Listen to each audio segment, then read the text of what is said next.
Main चीज है result क्यों नहीं आता है, इसके पीछे बहुत बड़ा राज भी है। प्लान प्रेजेंटेशन आपका कैसा है, यानी कि दिखाने का आपका तरीका कैसा है। अगर आपका प्रेजेंटेशन, प्लान प्रेजेंटेशन आपका बेस्ट है तो रिजल्ट भी बेस्ट रहेगा। यस और नो? तो इसलिए जो है प्लान का बढ़िया तरीके से प्रेजेंटेशन होना बहुत जरूरी है। और मैं आपको प्लान करके दिखाऊंगा कि आपको किस तरीके से प्लान करना है ग्राउंड में, ठीक है। और प्लान को बहुत ही ध्यानपूर्वक से सुनना है, किस तरीके से मैं प्लान कर रहा हूं, और मेरी एक एक बात को आपको अच्छे से माइंड मेकअप करना है। और दोस्तों, जिस तरीके से मैं प्रेजेंटेशन दूंगा, अगर इस प्रेजेंटेशन को आपने अपने माइंड पे बिठा लिया और इसी तरीके से आपने अगर ग्राउंड में प्रेजेंटेशन दिया प्लान का अपने, तो आपका रिजल्ट बहुत ही बढ़िया आएगा। और आपका रिजल्ट हो सकता है कि प्लान, बहुत सारे लोग होते हैं प्लान दिखाने के बाद 2-4 बार फॉलो भी करवाते हैं तो लोग नहीं आते हैं। लेकिन दोस्त, अगर आपका प्लान का प्रेजेंटेशन इतना जबरदस्त रहा, अगर आपने प्लान का आपने प्रेजेंटेशन दमदारी से दे दिया, तो दोस्त रिजल्ट आपका प्लान पे ही निकल सकता है। ये मैं आपको गारंटी के साथ कह रहा हूं। अगर सिर्फ आपने एक एक बात को अगर कायदे से माइंड पे बिठा लिया, और अगर आपने आज सीख लिया इस प्लान के प्रेजेंटेशन को किस तरीके से मुझे प्रेजेंट करना है, तो दोस्त आपको सफल होने से दुनिया की कोई भी ताकत रोक नहीं सकती है। और आप कभी ये गाना नहीं गाएंगे कि लोग नहीं आते हैं, ठीक है। तो मैं स्टार्ट करता हूं, और आप लोग अपना बॉडी और माइंड ये प्रेजेंट करके और अपने आप को इस स्लाइड पर देख करके, और इस स्लाइड से रिलेटेड मैं सारी जानकारी आपको देता रहूंगा और किस तरीके से आपको प्लान करना है। और आप अपने प्लान, आपके प्लान में जो भी कमियां हैं उनको आप विधिवत तरीके से दूर करना है। और आप जब ध्यानपूर्वक से सुनेंगे प्लान के प्रेजेंटेशन को, तभी आप क्लियर कर पाएंगे और उन कमियों को दूर कर पाएंगे, ठीक है। चलिए, सबसे पहले जब आप किसी के पास प्लान करने जाएं, तो सबसे पहले जाने के बाद आपको हालचाल पूछना है। हालचाल पूछने के बाद उससे अपने अच्छे टर्म्स बनाने हैं, और 2 मिनट में ही, और उसके बाद आपको उससे समय लेकर के आपको तुरंत जो है अपने प्लान को एक्टिवेट करना है। और प्लान को दिखाने से पहले आपको उस व्यक्ति से 2 मिनट में कुछ बातें ऐसी हैं जो बहुत ही महत्वपूर्ण है, उन बातों को जरूर शेयर करना है। वो बातें क्या है? वो बातें ये हैं कि आप उनसे पूछेंगे कि अगर प्लान को दिखाने से पहले कि सर आप करते क्या हैं, सर वैसे अपना पहले परिचय देना है एक दूसरे का, कि सर आप वैसे, उससे पूरी डिटेल ले लेनी है कि आप सर काम क्या करते हैं। अच्छा, आपकी सर इनकम कितनी है? सर सॉरी, पूछना नहीं चाहिए, लेकिन आपसे मैं शेयर कर रहा हूँ। आपको जो है आपकी इनकम अगर मैं जान जाऊंगा तो आपको बहुत बढ़िया जानकारी भी दे सकता हूँ उस हिसाब से। चलिए ठीक है, वो बताएगा कि मेरी इतनी इनकम है मंथली की, तो आपको अंदाजा लग जाएगा कि उसकी मंथली की इनकम इतनी है। और आप उससे पूछेंगे सर आप काम क्या करते हैं, तो वो भी बताएगा हाँ मैं थोड़ा काम करता हूँ। उसके बाद आप जब पूछेंगे सर आपका काम करने का टाइमिंग कितना है, वो बताएगा कि सुबह 8 बजे जाता हूँ, शाम को 6 बजे आता हूँ। और उससे पूछना है कि सर जब आप सुबह 8 बजे जाते हैं, 6 बजे आते हैं, तो आप 6 बजे के बाद क्या करते हैं। वो बताएगा कि 6 बजे के बाद मैं खाना पीना खाता हूँ, यार दोस्तों से मिलता हूँ, उसके बाद आराम करता हूँ। यानी कि आपने उसके अंदर की पूरी बातें ले ली। अब आप प्लान प्रेजेंटेशन के लिए बिल्कुल तैयार हो जाइए, क्योंकि अब आपसे वो व्यक्ति, लेकिन सबसे पहले जानने की हमें आपको ये जरूरत है कि हमें आपको ये बिजनेस क्यों करना जरूरी है, और यहां से लाइफ में 1 टाइम एक पैकेज परचेस करना क्यों जरूरी है। तो हमारी कंपनी ने एक सर्वे किया था कि इस पैकेज को हमें आपको क्यों लेना जरूरी है, और लाइफ में 1 टाइम यहां से एक पैकेज लेना क्यों जरूरी है, और यहाँ इस बिजनेस को करना क्यों जरूरी है। वाई, यानी अपना वाई क्लियर करते हैं। हमारी कंपनी ने एक सर्वे किया है, उस सर्वे में निकल कर गया average amount required for living, यानी कि एक माध्यम परिवार का खर्च चलाने के लिए उस परिवार के मुखिया को कब कब कितने समय में कितने रुपए की जरूरत पड़ती थी। थोड़ा बैक चलते हैं अपने पूर्वजों में, क्योंकि हमारा आपका इतिहास भी हमारे आपके पूर्वजों में है। और सर बैक की बात करें अगर, तो 1960 में परिवार का जो मुखिया होता था, जब महीने में 100 रुपए की इनकम कर लेता था, तो उसकी दाल रोटी 1960 में महीने भर की अच्छे से मेंटेन हो जाती थी। लेकिन 20 साल के बाद 1980 में महंगाई 10 गुना ग्रोथ कर गई, बढ़ गई। फिर उसी परिवार की दाल रोटी चलाने के लिए उस परिवार के मुखिया को 1980 में जरूरत पड़ने लगी महीने में 1000 रुपए की। जब 1000 रुपया व्यक्ति 1980 में कमा लेता था तो उसकी 1980 में महीने भर की दाल रोटी अच्छे से मेंटेन हो जाती थी। लेकिन 20 साल के बाद सन 2000 में महंगाई फिर 10 गुना बढ़ गई। उसी परिवार की दाल रोटी चलाने के लिए उस परिवार के मुखिया को 2000 में जरूरत पड़ने लगी 10,000 रुपए महीने की। कहने का हमारा मतलब इतना है कि 1960 से लेकर के 2000 तक हर 20 साल के बाद महंगाई 10 गुना ग्रोथ करते हुए चली जा रही है, बढ़ते हुए चली जा रही है। तो सर क्या आने वाले समय में रुक जाएगी? नहीं रुकेगी। अभी चल रहा है सन 2019 और एक साल के बाद आने वाला है 2020। उसी परिवार की दाल रोटी चलाने के लिए सन 2020 में यानी हमें आपको जरूरत पड़ने वाली है महीने में 1 लाख रुपए महीने की। अब यहां पर आप चेक कर सकते हैं, अब हम और आप चेक कर सकते हैं कि हम और आप जो भी काम कर रहे हैं अगर उसी काम को 2 से 3 साल तक भी करते रहे तो क्या वहां से 1 लाख रुपए महीने की इनकम हो सकती है? या सर नो? नहीं हो सकती है, किसी भी कीमत पे नहीं हो सकती है। मान लीजिए अपने हिंदुस्तान में बहुत सारे ऐसे लोग हैं, कोई IAS है, कोई PCS है, किसी किसी की 1 लाख रुपए की इनकम हो भी जाती है तो वो भी कोई बहुत बड़ा काम नहीं कर पाएगा। वो भी वही कर पाएगा जो हमारे आपके पूर्वज लोग करते आ रहे हैं, दाल रोटी मेंटेन करना। अपने सपनों को, अपने ड्रीम को आने वाली जनरेशन के लिए कोई बहुत बड़ा काम नहीं कर सकते हैं। लेकिन सर यहाँ पर हमारा सिस्टम कहता है अगर एक पैकेज आप पीछे से लेते हैं और इस बिजनेस की शुरुआत करते हैं और अपने काम के साथ साथ मात्र 3 से 4 साल तक इस बिजनेस को लेकर के चलते हैं तो यहाँ से 1 लाख रुपया तो छोड़ दीजिए, यहाँ से 2 लाख रुपया हफ्ता, 8 लाख रुपया महीना और 1 करोड़ रुपया साल का आता है साहब। ये यहाँ से आता है। यह है रीजन पहला, यानी कि बढ़ती हुई महंगाई की दर, यह है इसको करने का पहला रीजन। हमारी कंपनी ने एक दूसरा भी रीजन निकाला है कि इस बिजनेस को क्यों करना है। उस रीजन में निकल करके आया ट्रेंड्स। हर समय कोई न कोई समय चलता है, कोई न कोई चलन होता है, कोई न कोई दौर आते रहते हैं। ये सर नो बिल्कुल आते हैं। आइए देखते हैं कौन कौन से दौर हमारे आपके पूर्वजों के सामने से आए और निकल गए और हमारे आपके सामने से भी कुछ दौर निकल गए। सन 1950 में एक प्लास्टिक का दौर आया था। इस प्लास्टिक के दौर में हमारे आपके पूर्वजों ने इस प्लास्टिक का काफी विरोध किया था। हालांकि 1950 में इस प्लास्टिक का हमारे आपके पूर्वजों का विरोध करना भी जायज था, क्योंकि 1950 में हमारे आपके पूर्वज लोग कांसा, तांबा, एल्युमिनियम, पीतल, मिट्टी के बर्तन यूज करते थे। उन्होंने जब इस प्लास्टिक को देखा तो उनको हल्की लगी और उठा करके देखा, कहते थे टूट जाएगी फूट जाएगी, मेरी किसी काम की नहीं है। लेकिन इस दौर में एक होती है दृष्टि और एक होती है दूर की दृष्टि। इस दौर में किसी एक इंसान ने दूर की दृष्टि देखी कि आने वाला जो समय है वो हमारा प्लास्टिक का ही होगा। उसने उस समय उन सारे विरोधों को झेल करके एक प्लास्टिक की फैक्ट्री लगाई थी और आज सैलो और नीलकमल जैसी कंपनियों का मालिक बना बैठा है। ये सर नो? और अगर आज की डेट में कोई एक फैक्ट्री लगाई जाए तो क्या, आज की डेट में अगर एक फैक्ट्री लगाई जाए तो उसके लिए पहली बात तो लाखों करोड़ रुपया होना चाहिए। अगर मान लीजिए लाखों करोड़ रुपया हमारे आपके पास है लेकिन लाइसेंस मिलना बड़ा मुश्किल हो जाता है। मान लेते हैं कि अगर लाखों करोड़ रुपया भी है और लाइसेंस भी मिल गया तब और फैक्ट्री भी हमने लगा दी, तब भी हम और आप उनकी बराबरी नहीं कर सकते हैं जो मार्केट में अपना दबदबा बनाए हुए हैं। हमारी आपकी दाल रोटी ही चल सकती है, उनकी बराबरी नहीं कर सकते, ना उनसे बढ़ करके कुछ कर सकते हैं। और लेकिन ये भी दौर आया और निकल गया। 10 साल के बाद एक दौर और आया 1960 में ऑयल इंडस्ट्री का, यानी डीजल और पेट्रोल का। इस दौर में हमारे आपके पूर्वजों ने इस डीजल पेट्रोल का भी बहुत जम के विरोध किया था। हालांकि इस दौर में हमारे आपके पूर्वजों का इस डीजल पेट्रोल का भी जम के विरोध करना जायज था। क्यों? क्योंकि हमारे देश की भारत सरकार हमारे आपके पूर्वजों से कहती थी आप अपने हाईवे के किनारे की जमीन हमको दे दीजिए और हम उसमें फ्री में पेट्रोल पंप लगवा देते हैं और आप बैठ करके काम करिए, जमीन आपकी रहेगी। लेकिन हमारे आपके पूर्वज लोग विरोध करते थे। उनका विरोध करना जायज इसलिए था क्योंकि 1960 में हमारे आपके पूर्वज लोग इक्का तांगा बैलगाड़ी, पैदल, घोड़ा यात्रा और करते थे, साइकिल से यात्रा करते थे। उस समय गाड़ियों का दौर नहीं था। वो कहते थे मैं आपको पेट्रोल जमीन दे दूंगा, आप पेट्रोल पंप बनवा देंगे, मैं बैठ करके काम भी करूंगा, लेकिन डीजल पेट्रोल को खरीदेगा कौन भाई? कौन खरीदेगा? लेकिन इस दौर में भी किसी एक इंसान ने दूर की दृष्टि देखी और कि आने वाला समय जो है वो हमारा पेट्रोल डीजल का होगा।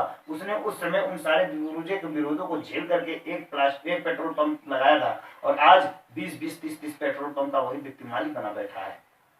ये भी दौर आया और हमारे आपके बीच से निकल गया। 10 साल बाद एक दौर और आया, 1970 में ऑटोमोबाइल यानी गाड़ियों का दौर। इस दौर में मैं बात करूं तो इस दौर में जब ये 1970 में गाड़ियां चलने लगी तो 1960 में जिसने एक पेट्रोल पंप लगाया था उसका डीजल पेट्रोल 1970 में बिकना शुरू हो गया। क्यों? क्योंकि 1970 में गाड़ियां चलने लगी और उसके पैसे की अर्निंग स्टार्ट हो गई। लेकिन 1970 की अगर बात करें तो जिसने भी ऑन रोड पर एक बस या एक ट्रक उतार दिया था वो आज बहुत बड़े ट्रांसपोर्टर का मालिक बना बैठा है। आज की डेट में अगर हम और आप कोई एक ई रिक्शा भी अगर फाइनेंस करवाते हैं और उसी को चला करके अगर दालूटी चलानी हो, उसी को चला करके अगर किस्त अदा करनी हो तो शायद एक ही काम हो पाएगा, या तो दालूटी चलेगी या तो किस्त अदा होगा। यानी कि ये भी दौर आया और निकल गया। हम और आप इस गाड़ी से भी आज के दौर में कोई बहुत बड़ा काम नहीं कर सकते। 10 साल बाद एक दौर और आया 1980 में कंप्यूटर का। राजीव गांधी जी इटली से पहली बार इस इंडिया में लेकर के इस कंप्यूटर को आए थे। जब इस कंप्यूटर को लेकर के आए थे, जहां रेलवे डिपार्टमेंट के सरकारी कर्मचारियों ने इस कंप्यूटर को लेकर के स्ट्राइक कर दिया था, हड़तालें कर दी थी। वो कहते थे पता नहीं कौन सा डिब्बा लेकर के चले आए हैं जिससे कि यहाँ के 10-20 लोग बेरोजगार हो रहे हैं और वो डिब्बा 100 लोगों का काम अकेले करता है। लेकिन साहब मैं आपसे पूछना चाहता हूँ कि इस कंप्यूटर के आने से यहाँ रोजगारी घटी कि बढ़ी है? Yes sir no? बढ़ी है, क्योंकि कंप्यूटर के बगैर आज की डेट में कोई काम नहीं होता है, सिंपल। लेकिन फिर भी मैं आपको बताना चाहता हूं कि 1980 में जो बच्चा कंप्यूटर का कोर्स कंप्लीट करके बाहर निकलता था वो उस समय 50,000 से लेकर के 1 लाख रुपए तक का पैकेज पाता था और आज वही बच्चा विदेशों में टॉप पर है। क्यों? क्योंकि उस समय कंप्यूटर बहुत कम लोग जानते थे और बाहर की विदेशी कंपनियां आई और ऊपर ही पर उनको हायर कर ले गई और आज विदेशों में ऐश कर रहे हैं। लेकिन आज की डेट की अगर बात करें तो आप चेक कर सकते हैं अपने गांव मोहल्ले नाते रिश्तेदारों के लड़कों को high school, inter, BA, MA किए हुए बच्चे आज इस कंप्यूटर की 8 से 10,000 रुपए की नौकरी करते हुए मिल जाएंगे। बहुत सारे लोग इसकी तलाश कर रहे हैं लेकिन नौकरी नहीं मिल रही है। इससे हमें आपको ये भी पता चल रहा है कि आज हम और आप इस कंप्यूटर से भी कोई बहुत बड़ा काम नहीं कर सकते हैं। लेकिन ये भी दौर आया और निकल गया। 10 साल बाद एक दौर और आया 1990 में टेलीकम्युनिकेशन, दूर संचार यानी एसटीडी और पीसीओ का दौर। इस दौर में जिसने भी एक पीसीओ लगाया था वो बहुत सारा पैसा कमाता था, क्योंकि हम और आप उसे 3 से 4 जगह से पैसा देते थे। आने का, जाने का, बुलाने का, करने का तो पता ही था। गांव की बात करें तो दूर दूर तक कोई एक पीसीओ होता था। हम और आप जब फोन करते थे वो जाता था घर, बुला करके लाता था, हमारी आपकी बात करवाता था। बात खत्म होने के बाद में कहीं 10-5 रुपए की फरमाइश करता था कि सब मैं आपको बुलवा करके आपकी बात करवाता हूँ, मुझे 10 या 5 रुपए एक्स्ट्रा चाहिए। अगर कहीं वो 10-5 रुपया हम और आप देने से चूक जाते थे तो दोबारा हमारी आपकी फोन पे बात रिसीव नहीं करवाता था। कोई बहाना कर देता था कि साहब उनके घर में ताला लगा हुआ है, कोई है नहीं, दावत पे गए हैं, कोई बहाना टाल देता था लेकिन बात नहीं करवाता था। लेकिन आज की डेट में अगर ऑन रोड चौराहे पे कोई एक पीसीओ अगर लगाते हैं तो क्या बोनी हो सकती है? नहीं हो सकती है, क्योंकि आज की डेट में हर एक इंसान के पास 2-2, 4-4 पीसीओ मोबाइल के रूप में ऑलरेडी पड़े हुए हैं। नहीं हो सकती। वो एक समय था जो आया और निकल गया। लेकिन 10 साल के बाद एक दौर और आया 19 2000 में इंफॉर्मेशन टेक्नोलॉजी का दौर। इस दौर में गूगल, व्हाट्सएप, फेसबुक, इंटरनेट जैसी कंपनियों का जन्म हो गया। इससे पहले हमारे आपके घरों में चिट्ठी पत्री आती थी, डाकिया लेकर के आता था। लेकिन इन कंपनियों के आने के बाद यहीं से हमारे देश की सीमाओं का अंत हो गया। चिट्ठी पत्री नहीं आती है। लेकिन फेसबुक आप चलाते होंगे सभी लोग। फेसबुक की अगर बात करें तो फेसबुक के मालिक मार्क जुकरबर्ग जी ने जितना पैसा 7 सालों में कमाया है उतना पैसा टाटा, बाटा, अंबानी 40 साल में नहीं कमा पाए। क्यों? इसका बहुत बड़ा रीजन है, क्योंकि टाटा और बाटा, अंबानी को 40 साल लग गया नेटवर्क बनाने में और फेसबुक के मालिक मार्क जुकरबर्ग जी ने 7 सालों में इतना बड़ा नेटवर्क खड़ा किया कि आज बच्चे बच्चे के हाथ में फेसबुक चलता है। लेकिन इस आईडी का फायदा उठाने वाले, इस दौर का फायदा उठाने वाले हमारे आपके बीच में एक और महान हैं जिनका नाम है बाबा रामदेव। बाबा रामदेव जी की अगर बात करें तो बाबा रामदेव जी से अच्छा योगा सिखाने वाले, अच्छी जड़ी बूटी पीस करके देने वाले हमारे और आपके सभी लोगों के गांव और मोहल्ले और गलियों में मिल जाएंगे। लेकिन वो लोग गांव की गलियों तक ही सीमित रह गए। लेकिन बाबा राम जी ने देखा कि 1950 से लेकर के 2000 तक ये जितने भी दौर आए हैं इन दौरों में से किसी एक एक दौर में कोई व्यक्ति पकड़ करके एक दौर को चला है तो आज यहाँ से वो व्यक्ति अल्ट्रा अमीर है। तो बाबा रामदेव जी ने सोचा कि मुझे इस दौर की जानकारी मिल गई है, मैं भी इस दौर को पकड़ करके अल्ट्रा अमीर बन जाऊं, कामयाब आदमी हो जाऊं, सफल हो जाऊं। तो बाबा रामदेव जी ने इस चैनल का सन 2000 में सहारा लिया और लेकर के आज हिंदुस्तान के कोने कोने में छा गए। अपने हिंदुस्तान को तो छोड़ दीजिए, आज विदेशों में भी योग गुरु के नाम से मशहूर हो गए। कहने का हमारा सिर्फ मतलब इतना है, 1950 से लेकर के 2000 तक ये जितने भी दौर आए हैं, इन दौरों को जो व्यक्ति लेकर के चला है वो आज मार्केट में अल्ट्रा अमीर है। अगर हमारे आप ये सारे दौर जितने हैं ये कहीं ना कहीं हमारे आपके पूर्वजों के सामने से भी गुजरे हैं। अगर हमारे आपके पूर्वज लोग इन दौरों में से किसी एक दौर में शामिल हो गए होते तो आज ये लोग मार्केट में अल्ट्रा अमीर हैं, तो हम लोग भी तो होते। लेकिन हो सकता है कि हमारे आपके पूर्वजों को इन दौरों के बारे में जानकारी ही न मिली हो, या ये भी हो सकता है कि जानकारी मिली होगी लेकिन इन दौरों को पकड़ करके चलने के लिए बहुत सारा पैसा लगता था। पैसा ना होने के कारण ये लोग इस दौर को ना कर पाए हों। लेकिन जिस तरीके से ये सारे दौर हमारे आपके पूर्वजों के सामने से आए और निकल गए, उसी तरह आज भी तो कोई को दौर चल रहा होगा। आज अगर हमें आपको वो दौर पता चल जाए कि ये दौर चल रहा है और पकड़ करके कामयाब आदमी बनने का मौका मिले तो करना चाहिए कि नहीं करना चाहिए? करना चाहिए, बिल्कुल करना चाहिए। आइए देखते हैं आज कौन दौर चल रहा है। आज जो दौर चल रहा है, बधाई हो सर, मैं जिस दौर की आपको जानकारी दे रहा हूँ डायरेक्ट सेलिंग का दौर चल रहा है। इस डायरेक्ट सेलिंग के दौर को पकड़ करके चलना तो चाहिए, लेकिन डायरेक्ट सेलिंग होती क्या है इसके बारे में नॉलेज भी होना चाहिए, क्योंकि बगैर नॉलेज के हिंदुस्तान में कोई भी काम नहीं किया जा सकता है। या आइए देखते हैं कि डायरेक्ट सेलिंग क्या होती है। ये लिखा हुआ है, production cost of any item is only 30% to 40%। अपने हिंदुस्तान में सुई से लेकर के जहाज तक जो भी सामान बनता है, कंपनी में मात्र 30 से 40% में माल तैयार होता है। हम आप होते हैं कस्टमर, बड़ा प्यारा सामान दे दिया है, कष्टों से मरने वाला कस्टमर, वही सामान 30 से 40% में तैयार किया गया सामान हमें आपको 100% में मिलता है। यानी हमारे आप तक होते होते वो सामान 100% में हो जाता है और कंपनी का यहाँ 100% में हो जाता है। हमारा आपका एक ह्यूमन नेचर होता है, कभी ये जानने की कोशिश नहीं करते हैं कि ये 60 से 70% बचा हुआ पैसा ही कहा जाता है। ये जाता है advertisement, transporter, wholesaler, retailer, dealer और डिस्ट्रीब्यूटर। यानी हमारे और आपके पैसे से मार्केट में आज ये अल्ट्रा अमीर है। कंपनी कहती है माल हम बनाते हैं, यूज कस्टमर करता है, तो इन बीच की बिचौलियों को यहाँ पर कोई काम नहीं है। क्यों ना कोई ऐसा सिस्टम बना दिया जाए कि माल हम बनाए, यूज कस्टमर करे, तो ये प्रॉफिट भी कस्टमर को मिलना चाहिए। यहीं पर कंपनी ने डायरेक्ट सेलिंग का काम कर दिया, यानी कंपनी तो कस्टमर का काम कर दिया। यहाँ भी कंपनी में 30 से 40% में माल तैयार होता है, हमारा होते हैं कस्टमर। हमें आपको जो मैंने आपको पीछे पैकेज दिखाए हैं उनमें से जीवन में एक बार सिर्फ 100% में लेना है अपने यूज के लिए।